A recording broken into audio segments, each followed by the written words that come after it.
నీవు ధనము విషయంలో దేవునికి నమ్మకంగా ఉండాలి. మోక్షాన్ని కోరుకుంటే సరిపోదు. మోక్షము అనేది నువ్వు కోరుకునేటప్పుడు ఒకని ధనం ఎక్కడుండునో వాని హృదయము కూడా అక్కడే ఉండును అని వ్రాయబడి ఉంది బైబిల్లో. కానీ అపోస్తలులు చూడండి, వాళ్ళు అంటారు, మేము సమస్తమును విడిచి నిన్ను వెంబడిస్తున్నామన్నారు. చెప్పలు కూడా గట్టిగా. అపోస్తలులకి లోకస్తులకి ఉండే తేడా చూడండి. అపోస్తలులు సమస్తమును విడిచిపెట్టేశారు, యేసయ్య కోసం అన్ని వదిలిపెట్టేశారు. ఈరోజు ప్రియ దేవుని బిడ్డ, నువ్వు దేనికోసం దేవుని ఆశీర్వాదాన్ని పోగొట్టుకుంటున్నావు? ఏదో చిన్న చిన్న వాటి కోసం దేవుని ఆశీర్వాదాన్ని పోగొట్టుకుంటున్నావా? పోగొట్టుకోవద్దు. దేవుని ఆశీర్వాదాన్ని మనం ఎప్పుడైతే కాపాడుకోగలుగుతామో మన బ్రతుకు ధన్యమవుతుంది. ఈ డబ్బు ఏముందండి, ఒకప్పుడు ఉన్నాయా మనకి ఒక ఆస్తులు? మీకు మళ్ళా చెప్తున్నా వినండి.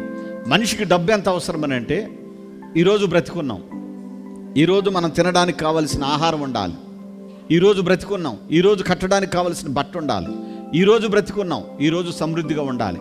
ఒకవేళ ఈరోజే కనుక మరణం వస్తే మన సమృద్ధిలోనే చనిపోతాం. ఈరోజు దేవుడు ఇంత ఇస్తే ఇదంతా మర్చిపోయి రాబోవు తరాల కోసం సంపాదిద్దామని నన్ను అనుకుంటే అదంట వారి భూములకు వారి పేర్లు పెట్టుదురు, అన్యులు వాటిని అనుభవించుదురు అని వ్రాయబడి ఉంది. ఈరోజు చాలామంది చూడండి, ఎవరికి తెలియకుండా అప్పులు ఇస్తూ ఉంటారు, ఎవరికి తెలియకుండా బ్యాంకులో డబ్బులు డిపాజిట్లు చేస్తూ ఉంటారు. వీళ్ళు సడన్గా చచ్చిపోతారు, ఆ డబ్బు ఎవరికి పోతుందో తెలియదు, ఎవరికి చెందది కది, ఆ బ్యాంకు వాళ్ళకి చెందుద్ది. ఈరోజు మీరు కూడా గుర్తుపెట్టుకోండి, దేనికోసం వెంపర్లాడొద్దు.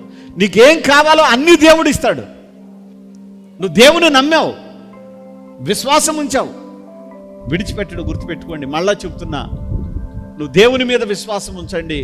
నాకు అది లేదు, ఇది లేదు, ఈ డబ్బు కోసమే. ఈరోజు ఒక 10,000 వస్తాయి ఎవరి దగ్గరన్నా, ఈరోజే ఇస్తారనుకుంటే ప్రార్థన మానేసేవాళ్ళు కొంతమంది ఉన్నారు. ఈరోజే పెన్షన్ ఇస్తారంటే ప్రార్థన మానేసేవాళ్ళు ఉన్నారు. అలా ఉండకూడదు. మనం ఏదన్నా వదులుకుందాం, కానీ దేవుణ్ణి మాత్రం వదులుకోవద్దు. గుర్తుపెట్టుకోండి, నువ్వు దేవుణ్ణి వదులుకోకుండా ఉన్నావు అని అంటే నువ్వు పోగొట్టుకున్న వాటికన్నా 7 అంతలు ఎక్కువ ఆశీర్వాదాలు దేవుడు నీకు నీ ఇంటికి తప్పకిస్తాడు. అవును, క్రీస్తు కోసం నువ్వు ఏది వదిలేసుకుంటావో, యేసు ప్రభు కోసం ఏది వదిలేసుకుంటావో అవి 100 అంతలుగా పొందుకుంటావు. మళ్ళా సందేహం లేకుండా దేవుడు సహాయం చేస్తాడు. ఎందుకనంటే ఆయన సహాయం చేసే దేవుడు. పరిశుద్ధాత్మ అభిషేక అంజూర పండుగ జరుగు స్థలముల వివరము. విజయవాడలో అక్టోబర్ 6వ తేదీ సోమవారం ఉదయం 8 గంటల నుండి జరుగును. స్థలం హనుమంతరాయ గ్రంథాలయం, ఏలూరు లాకుల centre, red cross blood bank ఎదురుగా, గాంధీనగర్, విజయవాడ. హైదరాబాద్లో అక్టోబర్ 7వ తేదీ మంగళవారం ఉదయం 8 గంటల నుండి జరుగును. స్థలం Saint Thomas Tamil church grounds, alpha hotel వెనుక, సికింద్రాబాద్. నంద్యాలలో అక్టోబర్ 8వ తేదీ బుధవారం ఉదయం 8 గంటల నుండి జరుగును. స్థలం JK function hall, Salim Nagar, municipal office దగ్గర, నంద్యాల. కర్నూలులో అక్టోబర్ 9వ తేదీ గురువారం ఉదయం 8 గంటల నుండి జరుగును. స్థలం YMCA గ్రౌండ్, రైల్వే స్టేషన్ దగ్గర, RS రోడ్, కర్నూలు. మిర్యాలగూడలో అక్టోబర్ 9వ తేదీ గురువారం ఉదయం 8 గంటల నుండి జరుగును. స్థలం Miryalaguda function hall, Chennai shopping mall ఎదురుగా, సాగర్ రోడ్, తెలంగాణ. మార్కాపురంలో అక్టోబర్ 11వ తేదీ శనివారం ఉదయం 8 గంటల నుండి జరుగును. స్థలం శ్రీ గోళ్ల సత్యనారాయణ కళ్యాణ మండపం, ఫ్లైఓవర్ బ్రిడ్జి ఎదురుగా, railway station road, Rayavaram, Markapuram.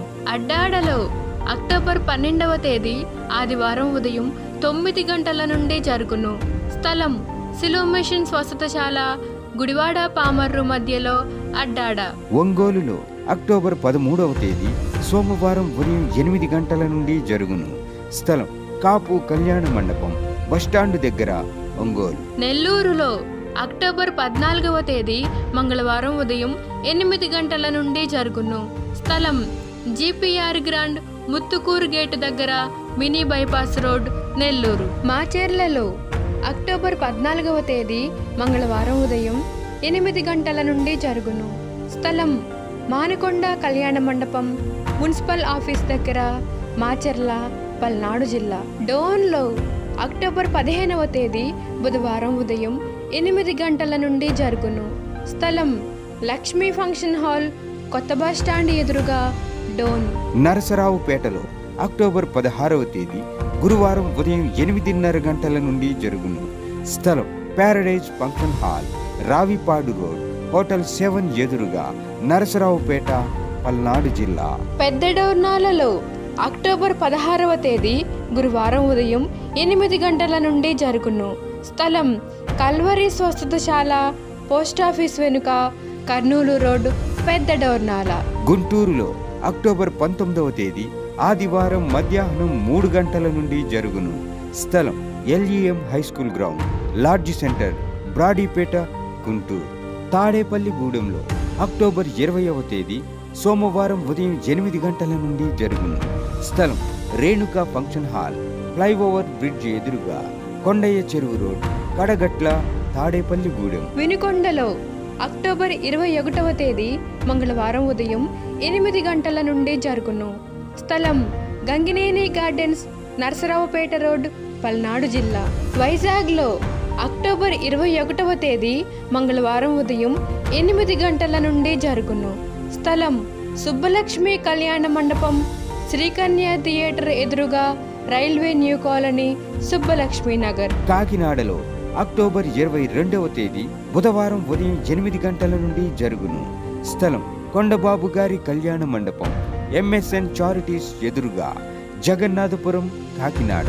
గుంతకల్లులో October 22వ తేదీ బుధవారం ఉదయం 8 గంటల నుండి జరుగును.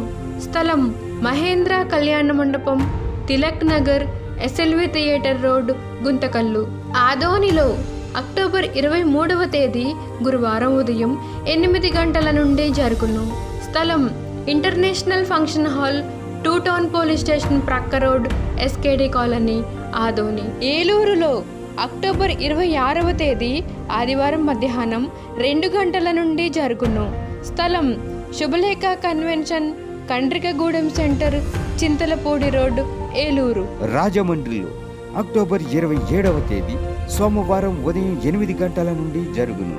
స్థలం Lutheran church ground, Janupeta, church gate, Apsara theatre ఎదురుగా, రాజమండ్రి.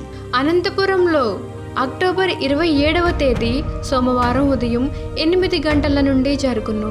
స్థలం Sri Padmavathi function hall, old Ramana Ramesh theatre, Anantapuram. Veerabhadrarao, మా ఊరు విజయవాడ, మాది వాగు సెంటర్. ఇది బాగా ఆయాసం వచ్చింది, ఆయాసం ఊపిరి మెసల్లా, ఇది గుండె బాగా నొప్పి వచ్చింది, కాలు వాసింది. ఆసేపటికి ఏదంటే మా వాడు మంటేసిండు, మా మనవాడు ఏం భయం లేదు, పేడన కొబ్బరి నూనె ఉందిగా రాసుకుందాంలే, రాస్తాలే అని రాసేసి తగ్గింది, కాలు వాపు తగ్గింది, ఈ నొప్పి వస్తుంది ఇది గుండెలో. గట్టిగా చప్పట్లు కొడదామా? తైలం రాపించుకున్నారు వీళ్ళ మనవడ చేత. అయితే తైలం రాసిన తర్వాత కాలు వాపు అయితే తగ్గిపోయింది, గుండెల్లో నొప్పి కూడా దేవాది దేవుని దయ వల్ల తగ్గుముఖం పట్టిందని చెప్పి సహోదరుడు చెప్తున్నాడు. ఇప్పటికి 3 సంవత్సరాలు కాలు వాసి తగ్గిపోయింది. చప్పట్లు కొడదాం. మీ పేరు చెప్పండి. నా పేరు వీరభద్రరావు. సహోదరుడు వీరభద్రరావు గారు 3 ఏళ్లుగా పడుతున్నటువంటి కాలు వాపు బాధ సమస్య ఏదైతే ఉందో దాని నుంచి విడుదల పొందుకున్నారు.